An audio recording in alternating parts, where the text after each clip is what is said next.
মঙ্গলবার পঞ্চমীর দিনেই পুজো বন্ধের নির্দেশ প্রশাসনের, নিষেধাজ্ঞা জারি মাতা বৈষ্ণোদেবী থিমে। পঞ্চমীর দিনেই পুজো বন্ধের নির্দেশ প্রশাসনের, মাথায় হাত পড়ল পুজো উদ্যোক্তাদের। পূর্ব বর্ধমান জেলার শহর বর্ধমানের সর্বমিলন সংঘের পুজোয় ঘটল বিপত্তি। নিষেধাজ্ঞা জারি হলো পুজো মণ্ডপের থিমে।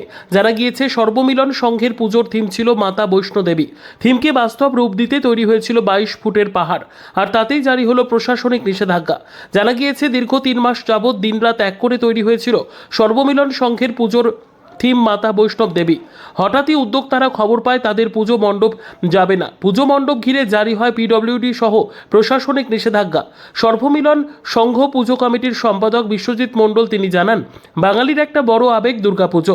365 দিন শুধু অপেক্ষা এই জন্যেই। 365 দিন থাকে প্রস্তুতি পর্ব। দীর্ঘ 3 মাস পরিশ্রম করে মণ্ডপকে একটা জায়গায় দাঁড় করিয়ে হঠাৎ জানতে পারি আমাদের মণ্ডপের অবস্থা খুব খারাপ, ওঠা যাবে না। 22 ফুট যেটা টপ লেভেল, সেখানে আমরা 50-60 জন দাঁড়িয়ে আছি। কিন্তু কেন জারি হলো নিষেধাজ্ঞা আমরা কিছুই বুঝতে পারছি না। পাশাপাশি পুজো সমন্বয় কমিটির সম্পাদক সুকান্ত বাবু সর্বমিলন সংঘ পুজো কমিটির পাশে দাঁড়িয়ে বলেন, পুজো কমিটির সদস্যরা এত পরিশ্রম করেছে, এর পেছনে সময় দিয়েছে, আর সেটা যদি বন্ধ হয়ে যায় সেটা মোটেই কাম্য নয়। আমরা এর তীব্র প্রতিবাদ জানাচ্ছি। আমরা প্রশাসনকে সময় দিয়েছি, ওনারা ভেবে জানাক। এবং 365 দিনই থাকে প্রস্তুতি পর্ব। দীর্ঘ 3 মাস এই পরিশ্রম করে এই মণ্ডপ জায়গা দাঁড় করিয়ে হঠাৎ কোনোভাবে আমরা জানতে পারি আমাদের মণ্ডপের পজিশনের অবস্থা খুব খারাপ এবং ওঠা যাবে না। সেখানে পিডব্লিউডি আমাদের এসে কিছু ইনস্ট্রাকশান দিয়ে যায় গত 3 দিন আগে। সেখানে আমরা হিউজ একটা অ্যামাউন্ট খরচা করে সেই কাজ আমরা কমপ্লিট করি। তারপরে বলে এখানে লোকজন উঠলে নাকি ভেঙে পড়ে যাবে। এখন আমরা এখানে মোটামুটি 50-60 লোক কি 100 লোক দাঁড়িয়ে আছি। 22 ফুট ওপরে এইটাই আমাদের টপ লেভেল, এইটাই টপ লেভেল। তো আমি মাননীয় মুখ্যমন্ত্রীর কাছে আবেদন করব এবং সমস্ত ক্লাব এবং পশ্চিমবঙ্গ সমস্ত ক্লাবের কাছে আবেদন করব যে আমাদের এই পুজোটা কেন ওপরে ওঠা যাবে না, কেন পুজোটা নিষেধাজ্ঞা জারি হচ্ছে। শুধু পুজোটা, বাইরে তাও সব ঠিক থাকবে, পুজোর মণ্ডপের ভেতরে ঢোকা যাবে না। এই আবেদন আমি রাখছি যেন মাননীয় মুখ্যমন্ত্রীর কানে বার্তায় পৌঁছায়। কেন এই ঘটনাটা কেন ঘটছে, কেন 3 দিন আগে পিডব্লিউডি আমাদেরকে নিয়ে ডে নাইট কাজ করিয়ে সমস্ত কাজ সাকসেসফুল হওয়ার পর তারপরে কেন আমাদের কাছে একটা নোটিশ এসে পৌঁছায় যে প্যান্ডেল আনফিট। তাই এরপরে আমার মূল্যবান বক্তব্য আরও বেশি আমাদের সমন্বয় কমিটির সম্পাদক সুকান্ত বাবু। কিন্তু এবছর আমরা যেটুকুনি জানতে পেরেছি যে ভিআইপি পাস যদি করা হয় সেটা খুব অল্প সংখ্যক ভিআইপি পাস, এবং পুজো কমিটিকে সেই পাস দেওয়া হবে না বলা হচ্ছে। সেটাও আমরা মিটিংয়ে জানিয়ে দিয়ে এসেছি। যে পুজো কমিটি পুজো করছে, যে পুজো কমিটি পুজোটা করছে, তাদের সদস্যরা যদি ভিআইপি পাস না পান, তাহলে আমার বাড়ির অনুষ্ঠান সেখানে অন্য কেউ ঠিক করে দিচ্ছেন কে ভিআইপি ট্রিট হবে, সেটাও মনে হয় সঠিক হচ্ছে না। আমার বাড়ির অনুষ্ঠানে, আমাদের বাড়ির অনুষ্ঠানে পুজো কমিটিরা কলকাতায় বা বিভিন্ন জায়গায় যারা পুজো কমিটি সংগঠন তারা ফোরাম থেকে তারা পাস করে, কিন্তু এখানে যেহেতু জেলা প্রশাসন পাস করে সেটাকে আমরা মান্যতা দিই।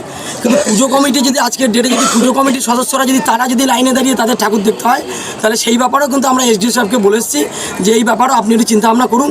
পাস যদি একান্তই করতে হয় তাহলে পুজো কমিটিগুলো যাতে, যারা বড় পুজো কমিটি তারা যাতে 10টা করে পাস পায়, যারা কার্নিভাল করছে তারা যাতে 4টে করে পাস পায়, আর যারা ছোট পুজো কমিটি তারা যাতে 1টা করে পাস পায়। এই দাবি আমরা জানিয়ে দিয়ে এসেছি যে জেলা প্রশাসনের। এই মণ্ডপ যে বন্ধ করে দেওয়া হয়েছে, কি কারণ দেখানো হয়েছে?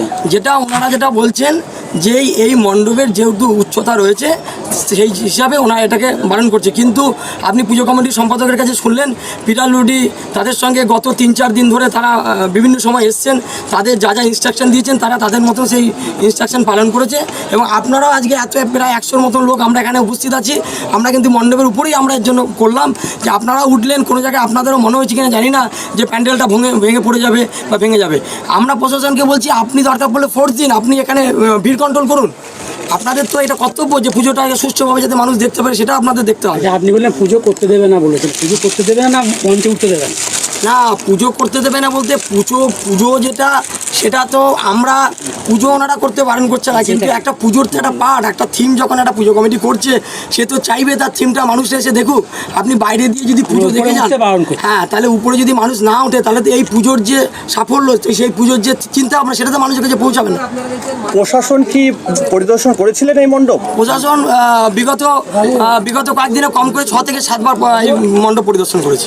যদি না হয় যদি সুরাহা না মেলে কি করবেন আপনারা? আমাদের সিদ্ধান্ত একটা, সেটা যে প্রথম কথা আমরা কার্নিভাল সাহেব কি বলছে, আমরা কার্নিভালে 14 তারিখ বর্ধমানে যে কার্নিভাল হচ্ছে সেখানে বর্ধমান দুর্গাপুজো সমন্বয় সমিতির যারা সদস্য আমরা কেউ কার্নিভালে পার্টিসিপেট। কতজন আছেন সদস্য? আমাদের যারা কার্নিভালে করছেন এবছর 30 জন মতন কার্নিভাল করছে, সবাই আমাদের সদস্য। আচ্ছা, এই যে আপনারা দুর্গাপুজো কার্নিভাল এই কারণে বন্ধ করছেন, অথচ আপনারা জানেন বর্ধমান শহরের বুকে মানবীয় অর্ধেক আকাশ বলে একটি সংগঠন, তারা আরজিকর কাণ্ডকে সামনে রেখে প্রত্যেকের কাছে আবেদন জানিয়েছে যে কার্নিভালে আপনারা কি অংশগ্রহণ করবেন না, কারণ এবারের পরিস্থিতি কার্নিভাল করার মতো নয়, গোটা সমাজ ব্যবস্থা বা গোটা রাজ্যের পরিস্থিতি। তাহলে আজকে যদি আপনারা এই অজুহাতে, অর্থাৎ আজকে সম্মিলন সঙ্গে পুজো মণ্ডপ বন্ধ করে দেয় প্রশাসন, সেইটাকে সামনে রেখে যে আজকে আপনারা সবাই বলছেন পুজোর দ্বার বন্ধ করে দেবেন, আপনারা কেউই খুলবেন না, এই যে কথাটা এখনই বললেন আপনি, এটা তো যারা ওই আন্দোলনটা করছে তাদের সঙ্গে সহযোগিতা করা হবে। দেখুন আমি বলি, আরজি করের যে ঘটনা, সেই অভয়ের বিচার আমার মনে হয় ভারতবর্ষ তথা গোটা পৃথিবীর মানুষ সবাই চায় যে দোষী সে শাস্তি পাক। এ নিয়ে কোনো কেউ দ্বিমত বলে কেউ আছে বলে আমার মনে হয় না। সেখানে দাঁড়িয়ে আমরা অবশ্যই চাই, আমরা একজন পুজো কমিটি, আমরা একজন নাগরিক, আমরা প্রত্যেকে একজন কারো ভাই, কারো দাদা, কারো বাবা, আমরা প্রত্যেকেই চাই যে নারীর যে অত্যাচার হয়েছে সে যারা দোষী তারা যাতে অবশ্যই শাস্তি পায়।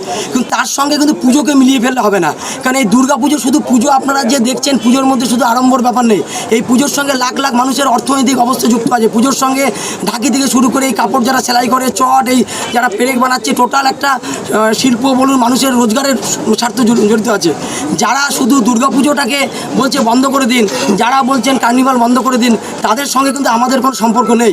কারণ আমরা সব সময় পুজো পক্ষে, আমরা কার্নিভালের পক্ষে এবং আমরা বিচারেরও পক্ষে, কিন্তু দুটোকে মিলিয়ে দিলে হবে না।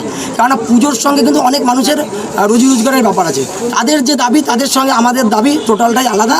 হয়তো আমরা বলছি, আমাদের বিশ্বাস যে প্রশাসন আমাদের কথা শুনবে। আমরা এটাও আশা রাখি যে প্রশাসন আমাদের দাবি মেনে, প্রশাসন সর্বমিলন সংঘের যে এখন যে প্রতিবন্ধকতা দেখা দিয়েছে সেটাকে তারা অবশ্যই, আমরা প্রশাসনের প্রতি আস্থাও রাখছি যে প্রশাসন অবশ্যই এই ব্যাপারে তারা একটা সিদ্ধান্ত নেবেন, সিদ্ধান্ত নিয়ে যাতে আগামী দিনে মণ্ডপ মানুষের জন্য খুলে দেয়, সেটা আমরা। সেটা কতদিন, সিদ্ধান্তটা কতদিন, সময় কতদিন দেওয়া হয়েছে? মানে তার কারণ আজকে পঞ্চমী হয়ে গেল, কালকে ষষ্ঠী।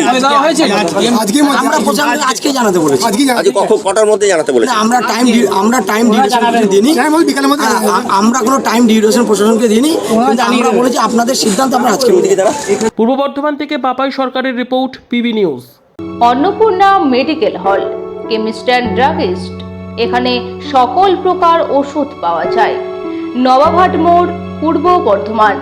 যোগাযোগ করুন 6295528655 অথবা 7602347696।